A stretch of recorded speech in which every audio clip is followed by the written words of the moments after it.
All right, welcome everybody to the SGDA Summit 2021. Right now we have the student talk with Sean O'Connor, and right now he's gonna take it away. Yeah, so my name's Sean, and I am here for the Student Summit of 2021. And my talk is just going to be a topic that I'm sure we're all aware of, but it's rarely talked about, and that is long-term student collaboration. Uh, it's something that I like talking about a lot, and it's something I think is pretty important. So I'll just kind of get right into it. But right before we get in there, just a little bit about myself. So I'm Sean. I'm a student. Hi. And I just received my associates in computer science from my county college, Ocean County College, and I will be going to the New Jersey Institute of Technology in the fall, located in New Jersey, of course, for an information tech bachelor degree. Um, so what I'm currently doing right now is I do a little bit of work for this great company called Life Skill Software. There's a little startup, and it's great because I get to make some games there, and they give me a lot of freedom, and it's lovely. And I also am an intern at Otsuka, and this is a very great company that for some reason also allows me to use Unity. So that's great how I get to use Unity in a pharmaceutical company. And I put all my personal projects underneath the Blast Lad username. So it's my Blast Lad games, I guess, just to kind of keep everything nice and organized. The latest of which is on the left with my mobile game called Angel Feathers. Just a little mobile game that I wanted to make, and I'm currently trying to get it on Google Play. Um, and that's me in the center of it playing my little mobile game on top of Angel's Landing in Utah because I thought that was apt. And I also do some game jams with a little game jam team named the Marmalades, who are all incredibly talented and know a lot more than me. And it's great to be. I've done two of game jams with them so far, and it's great. And I hope to do a couple more with them over the summer. Um, so I'm gonna go through basically the classic who, what, when, where, and why and how of this talk. Starting with the who. So who's this talk for? Well, obviously it's for students. Um, but it's more because this is a topic that is universal. It can apply to all of us, but it's more specifically has some parts that are tailored to online students, which I also know is a lot of us over the last 2 years because a lot of us have been online, and I would say at least for one semester, for a lot of us more. Um, and they are students that don't really have as many networking opportunities on campus because they don't have the stuff that a campus provides. And a little bit even more focused than that is for students who are not in a game development program. Because the great thing about game development programs in particular is that they kind of force you to work together and they get you used to that kind of collaborative nature early on, and you already engage in semester long projects. But for those of us who aren't in that kind of degree field, but still want to break into the industry, you have to do a lot of that self learning and self collaboration on your own. Um, so that's really who this talk is for. Now, as for the what, um, what this talk is about at its core is really about the power of friendship. The classic idea that that is plastered everywhere that you can't really uh, what I might not be able to do on my own, I'm able to do with the power of my friends. It's really kind of meant to advocate that idea of more students banding together to create amazing games because that's what we're all here for. So structurally, we'll kind of break it down to 3 different sections. The why of this talk, um, as of why I am talking about this topic, how you can make more student connections, and also a little bit of an open discussion about any projects that you guys might be doing over the summer if you want to talk about it, and any tips and tricks you might have found in making more connections along the way. Um, so I'll be using a lot of examples from classic anime and TV shows that demonstrate that power of friendship mentality. And one of my favorite MMOs, Final Fantasy 14, of how you have to band together in order to take down some of the most powerful content in that game. The when is now, and the where is here on Discord. So we'll just kind of go forward. And one other thing I want to say is feel free to jump in at any time to talk about things that you might have experienced and learned along the way. This talk is really kind of meant to help students. So if you have anything that you want to add, do not feel shy. Um, Now, why talk about this?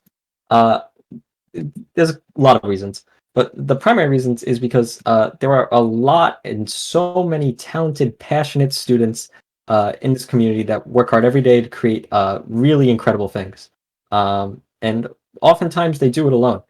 Now, this is for a lot of different reasons. A lot of it has to do with how, as students, we're kind of forced to wear many different hats. We have to be students, programmers, artists, audio engineers, managers, producers, marketing experts, time management wizards, etc.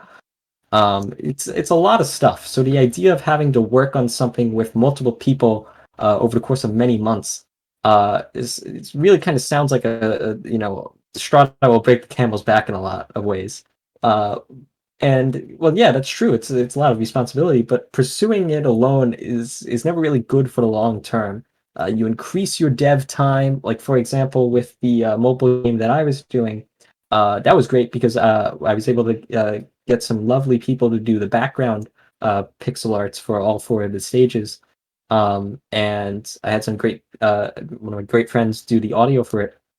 Um, but I was the one doing all the character pixel art and animations, and that's something that I'm really not strong in. So I would say that if I were to look at the actual like time spent of me doing pixel art and me actually doing code and designing the game, it would probably be equal, which is something that like I personally don't really want to do. So it increases dev time by a lot. You spread yourself too thin. You have to do so many different things. You have to if you're doing it alone, you got to make the audio yourself, you got to make the art yourself, you got to make the code yourself, and that kind of eventually will damage every area, and you risk more burnout because if you don't have that shoulder to lean on to talk to other people about like your frustrations, what you're excited about, it definitely can get lonely at times, and especially for online students who are students not in that degree field, it may be hard for you to kind of talk about the merge conflicts you're having with GitHub uh, with other people that might not really understand what that means. Um, and because really, it pursuing it is always great to do it with other people. That power of friendship idea again. Because we all have something that excites us the most about game dev. For me personally, I love concept and mechanic design. It's what I think about in the shower. It's great, and I love kind of thinking up new, interesting designs and concepts for games that I'm currently making and games that I want to make.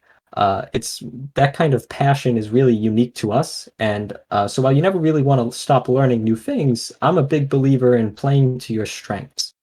So really kind of do what you love to do. Um, and when you have so many of those people with their different knowledge bases coming together, playing to their strengths and telling each other what they're passionate about, not only do you learn new things, but you also get a Voltron into a super ultimate game development robot type thing. And that's why teams are great. And you see it a lot with game jams. We all come together. I'm sure most of us here have done game jams in the past, um, but it's something that a lot of time after the game jam ends, we just kind of go our separate ways, which is fine. It's not there's nothing wrong with that. And every once in a while, you have some weird pitfalls, like maybe the team doesn't mesh well together or whatever. But it's always a little weird because we see it all the time with us coming together for 48 hours or week long events, and then we kind of just go back to doing our own solo development. So if there are so many incredible people doing great things already, I don't see why we can't extend that longer to make actual like full length projects that can really kind of compete with other indie projects out in the field already. Um, and that's kind of one of the big things that I I believe in. So kind of what's the solution to solo game development and extending it forward to team-based game development? I mean, obviously, it's make friends and make a game, right? So it's a pretty simple concept, and I broke it down into 5 easy steps. This is the plan. You improve your skills, you make friends, you team up, You make your dream game, and then people play it and they love it. It's really easy. It's see, I even put a little sun there. It's cute. But in all seriousness, I do want to go over the steps a little bit more. Uh, so, and I'm going to use the example of Final Fantasy 14 again. It really is just kind of as you would take on a raid boss in any MMO or any boss in general. You kind of find out what you like to do. In my case, I like playing a scholar, and then you meet new people on looking for group sites and duty finders, and eventually you find a group that you mesh really well with, and you assemble a static to take on these bosses consistently, and then you fight the boss and you celebrate with your spoils of war and your friends. So it's the same exact thing for actual game development. You find out what you love to do, whether or not it's art, programming, audio, etc. You meet new people through game jams, through development clubs, through people reaching out to you from your portfolio and LinkedIn. And then you assemble your team to work on projects on the long term. Then you make your games and you post them. So I'm going to go into these steps a little bit more, but that's really what it's all about. Um, so first, and a lot of this will seem like pretty basic information, and that's good because if it is, that means you're doing great. But I wanted this talk to be as accessible as possible to anyone who may be a little confused on where to go. I mean, game development is a tough industry and it has a lot of weird twists and turns. So any help is always welcomed from students. And so we'll start with kind of the basics. And that is the whole entire idea of your little training montage. This is finding out what you like to do. This is always everyone always has a tough time getting started. But in case you need any help, I just wanted to have these resources here. Unity Learn, specifically to create with code course, is a great. I think it's only like 6 hours long, or something like that. And it's a really great full length course that kind of goes through the basics of Unity. And by the end of it, you should really be able to create some games that you want to make at the small term. And one of the best things of advice I got early on was to give yourself 30 days to make something. And taking this course in conjunction with working on something or will definitely give you all the skills that you need to give yourself 30 days. Try your best, put something out there, and then go from there. GDC talks are also great. They keep you in a good mindset. They give you a lot of good resources to kind of think about some new things and find new areas of expertise you might not like. YouTube tutorials, I think, was the single most useful thing that I've ever had from all of this. No matter what no matter where I am, if I need to search something up and need to figure out how to do something, YouTube has always helped out. From the basics like brackeys to the more advanced ones where you'll sift through a lot of videos and find one with 100 views that happens to be just what you need. YouTube will always have some of the best development videos you can find, and of course, have good music.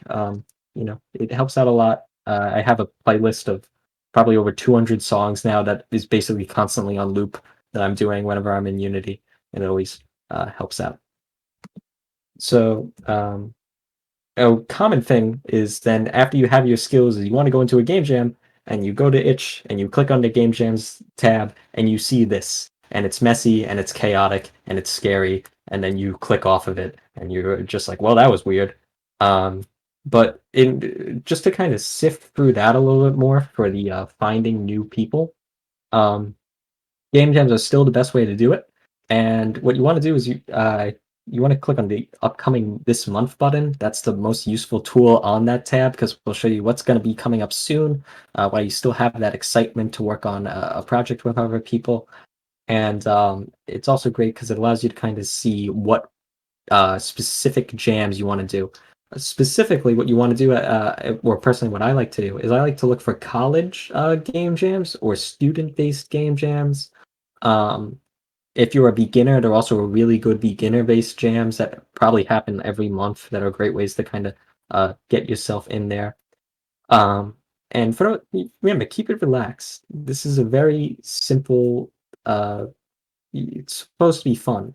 So if you're nervous about going into these Discord communities and just kind of going in and asking hey guys, can I team up? Everyone's generally pretty nice, so never be scared to do that. Reach out, tell them what you know, be honest with what you don't know, and most of the time you'll be able to kind of get in there and do whatever you want.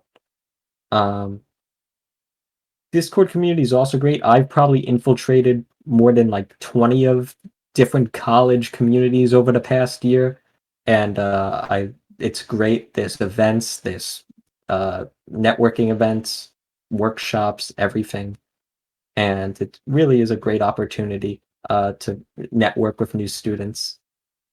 I do see some questions, so I'll answer those. What options would be open to new grads? If you mean new, yeah. So generally, it's kind of the same exact thing. If you're like a beginner, try to find a beginner jam, or if you're a student, for the most part, they're pretty welcoming. The main reason why I look for student jams in particular is because it's generally people around our same age group. And that's kind of the best people to work with when working on projects in the long term. Once again, be honest. I've never really found a game jam where someone has like shut me out for like not being a part of the college or whatever. I usually just tell them, "Hey, I don't go here, but I love what you're doing. Can I do the jam?" And usually, I've never been turned down for that. It would be the same exact thing if you're a new grad. Just say, "Hey, I recently graduated, but I'm still a student. I'm still around there. If I could participate in it, it'd be great." Usually, they're pretty open to that. And as for the most memorable game jam that I've joined, um, I probably I could do the yeah. My personal favorite jam was probably my first one. That was one I decided to do in the exact opposite of this talk, completely solo. Um, just because I wanted to see what I could do in 48 hours on my own. So that was great because I kind of like planned out my time perfectly, and I created a nice little game. That was just a silly little arcade game, but the theme was two, and so you controlled two characters at the same time. It was a little uh, short love story of two star-crossed lovers in space. And little did I know, the actual build I uploaded, you couldn't get past the second level due to a coding error on my part. But I fixed it like 6 months later. Um, but yeah, I hope that helped out with your questions. Um, Oh, and yes, I think the little game jam community I am in, we do plan on doing GMT game jam.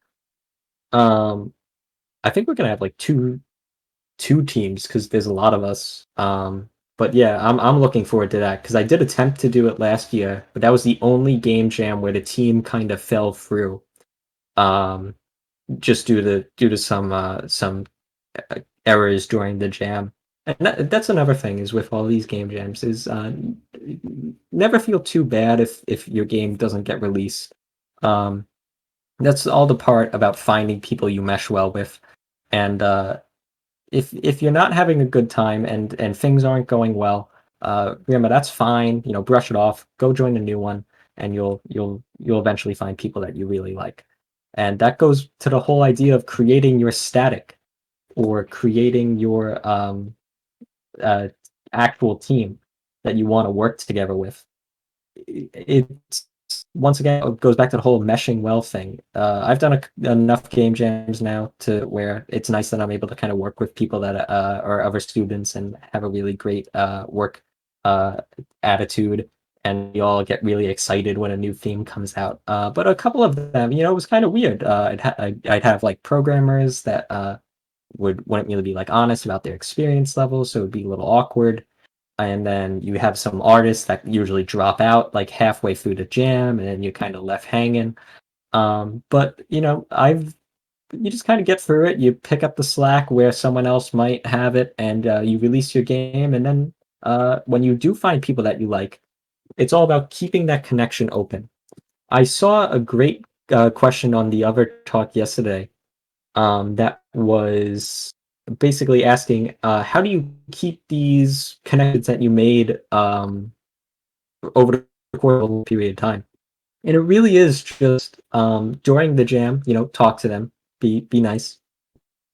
After the jam, say, thanks, add them on whatever socials you want to add them on. And then when the time comes that you want to do another game jam or you want to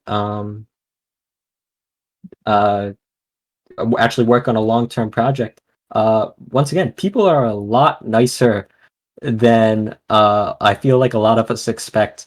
So if you ask like, "Hey, I want to do this game jam. I really liked what we did on the last one." I've never really been like turned down in a negative way.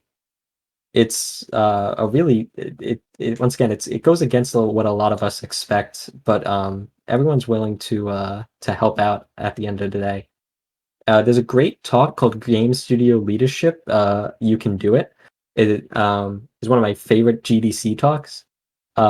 And he basically says the idea of your team is like getting on a bus, but what you want to do is you want to get your people before you decide the destination. Just get people, say you don't know where you're going, and uh, when you get enough good people, you'll all kind of figure out where you want to go on your own. So the idea is don't go to people with like this great idea for a game that you want to make. Because once again, we're all students and we all have games that we want to make.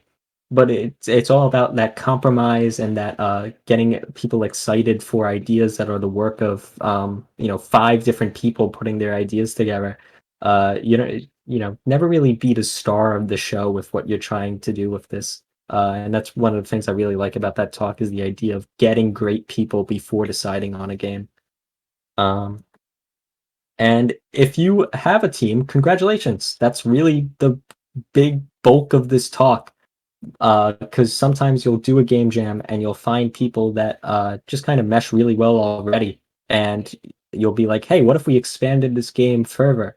And there you go. There's your long-term project. Work on that for a couple months, put it out. You'll do great. Congratulations. And if not, it goes back to what I was saying before of kind of figure out what you want to do.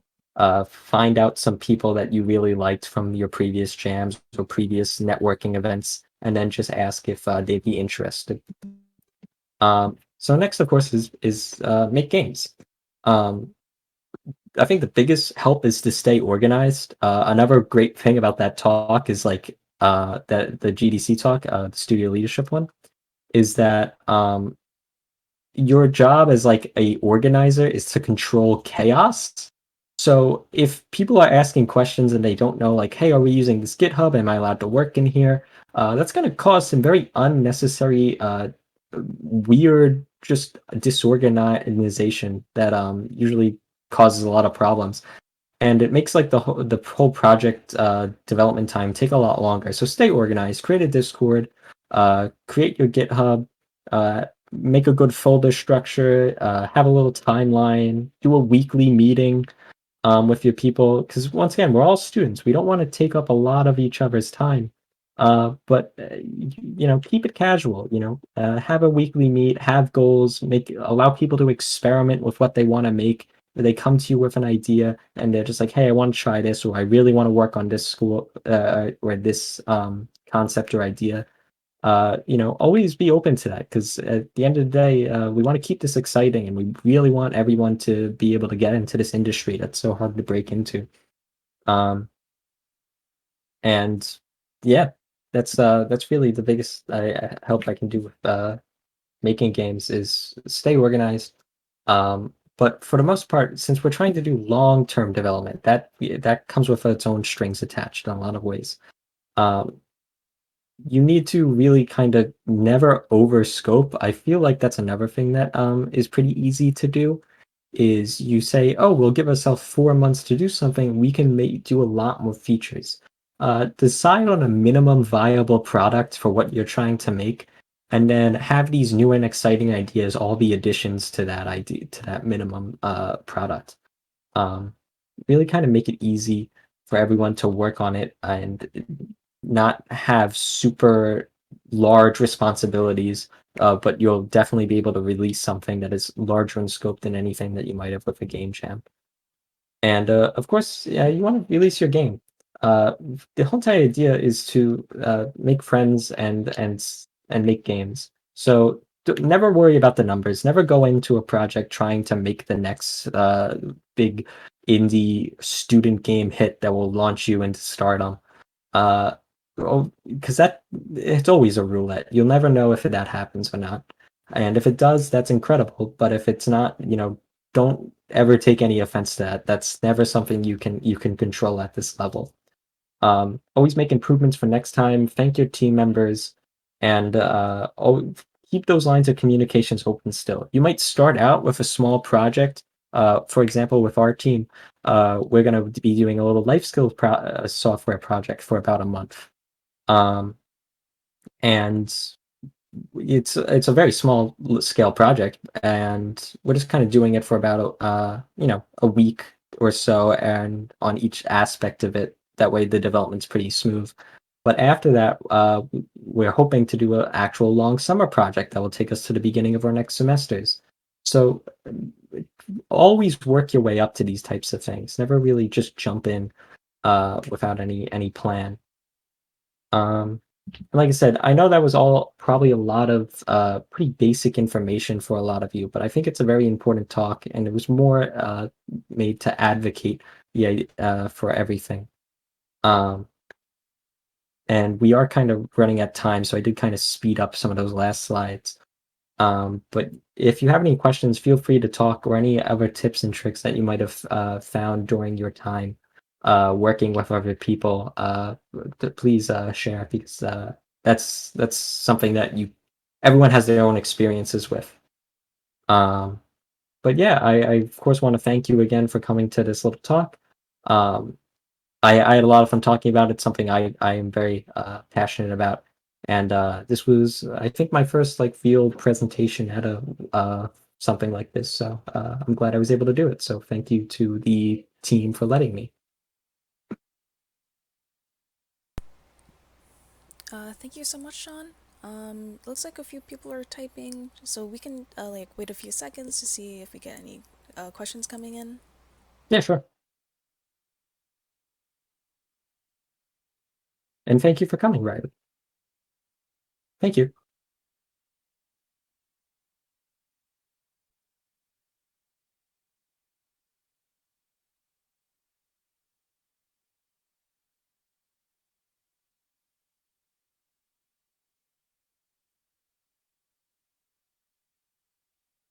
We have a question from Miles. Sorry if I butchered your name. Carricker. How do you find networking online and working with a team different from team building in person? So that's a great question, and I think there are a lot of differences, and that's one of the things I wanted to kind of talk about with this is when networking online, it really is just kind of about making those like very initial connections. So I think the number one thing that I found helpful with networking online is, like I said, finding events and communities that are already similar to your skill level and your age level. Because when I did GMTK last year, which is the only game jam that, like I said, had some problems with the release of the game. um, the team that I formed was like a team of many different age levels, experience levels, and whatever. And that's great, because you get a lot of different good perspectives. But it is different because now it's just a different environment with strangers that you don't really know. But if it's strangers that are students like you and have a lot of similar experiences with you and frustrations of learning this industry, it's a lot easier to make those connections. You'll all have a lot more fun with the development of your games, and then you'll be able to easily make those connections or those reach outs a little bit easier. Because I know one of the questions that, or some of the connections that I've made with actual professionals, I still don't know how to contact them in 6 months because that's scary. But with students, it never really feels super different because you just send them a message on Discord. So I think that's one of the big differences with online. Although team building in person, usually it's a little bit, I don't want to say easier, but you have a set group of people that you're going to be seeing pretty frequently. Especially if you're on campus, you probably have a development club on your campus with members that if you join, you'll be seeing every day. So you'll be able to build those relationships a lot more, a lot easier. Um, but you'll have that, and it will be that more consistent pool of people. So if you're on campus, like I said, it's definitely gonna be a lot easier to make those connections. Um, but with online, people, once again, people are a lot nicer than I feel we think they are. So if you just reach out, everyone's usually willing to help. So I hope that answers the question.